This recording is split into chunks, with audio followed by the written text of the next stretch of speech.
гүн цэнхэр хөвсгөл нуурт алтайхай мөнгөөхөө гэдэг бясхан хоолцоод амьдардаг байжээ. Мөнгөөхөө усны орон төрснөөрөө бахархан бүжиглэж, алтайхаа нь усны орон төрсөндөө утран замган албан дээр салхуурч хэлсэн. Гинэт тэр хоёр руу цахай заас дайран давтлав.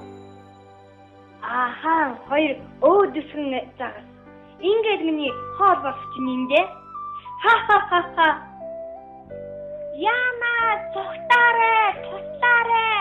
Сарай гэж ам гарсан шүү. Ямар амир юм бэ? Алтайгаа чи зүгээр үү? Ха? Юун зүгээр үү гэж би энэ нууранд машин засанд хөөгдөн байж ингэж амьдарч чадахгүй. Би явлаа. Хуурай газар очиж амьдрал хинээс ч айхгүй, хинд ч хөөгдөхгүй, амар тайван сайхан амьдрна гэж хэлээд салах ёс гүйцэтгээд явжээ. Хуурай газар гараад өвс ногоо цэцэг чимс харсан бүхэн түүнд маш их таалагдж байсан болохоор тэр тэнд амьдрахаар шийдэн цааш шалгаж байлаа. Нэг өдөр зам дээр томжигтэй урт сүултээ өхөөрдөн хөөрхөн амтан байхыг хараад сониуд зандаа хөтлөгдөн түүн дээр очтол "Хөө, чи чинь хэн бэ? Урд нь хаж байгаагүй амтан байх чинь. Намайг алтайхаа гэдэг. Би бол зас" гэж бардамнан хэлжээ. Тэр цагаас эхлэн тэд маш сайн найзууд болсон. Нэг өдөр хоёр найз тосгон хор шидэн гэрээсээ гарч тэднийг зэрлэг махчин харах хүлээж байлаа. Харах. Ахаа, хоёр өөдөсгөн амтан. Ингээд миний хоол болох чинь юм дээ.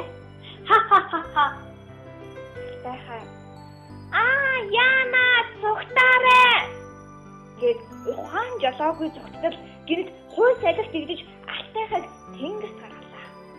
Алтайхаа тэнгэрт нисэндээ мөн аимшигт харахнаас ам гарсандаа баярлан хөөрч дүүлсэн нисээр нэгэн жигүүртэн шуурдтай таржээ.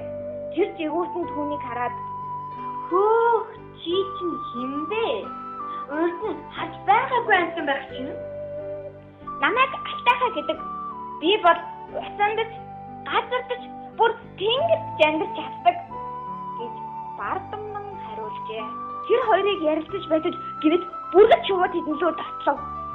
Ахаа, хоёр өөдөсгөн амтан.